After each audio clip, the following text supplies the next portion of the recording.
মৌলভীবাজারে নতুন একটা বাস আনছে তার লাইনের মধ্যে। বাস চালু করছে না, এরা খামখেয়ালি চালু করছে। একটাবার চিন্তা করেন ভাই, আপনারা যদি পারেন হবিগঞ্জের সাথে কম্পিটিশন লামেন, কম্পিটিশন হইরা আপনার জায়গা আপনি দখল করেন, ঠিক আছে? এটা আপনার বাপের কাইল্লা রাস্তা না, আর এটা হবিগঞ্জের বাপের কাইল্লা রাস্তা না।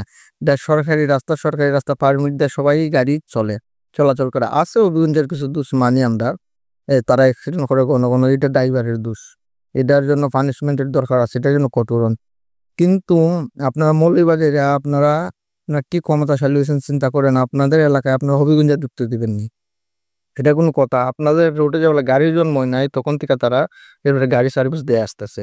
পারলে ওনাদের কম্পিটিশন করেন, ওনারা যদি 10 টাকা বাড়ান আপনারা 5 টাকা বাড়ানে সার্ভিস দেন। সার্ভিস ভালো, সার্ভিস যে গাড়িতে ভালো পড়বে, শুধু হবিগঞ্জ না, যে গাড়ির সার্ভিস ভালো দেবেন সেই গাড়িতে মানুষ চলাফেরা করবে।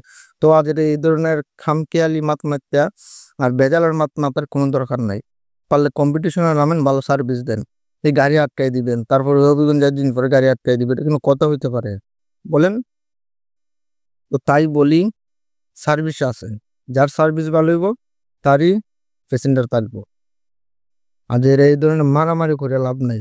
মৌলভীবাজারে যে কইতাছেন না গাড়ি আটকে দিন, আর কতটুকু লাভ হইব? আপনার বেশি লাভ হইব, আপনারও বেশি লস হইব। আপনারা আইবেন যাবেন কম, হবিগঞ্জে যদি আটকে দিয়ে কি করবেন?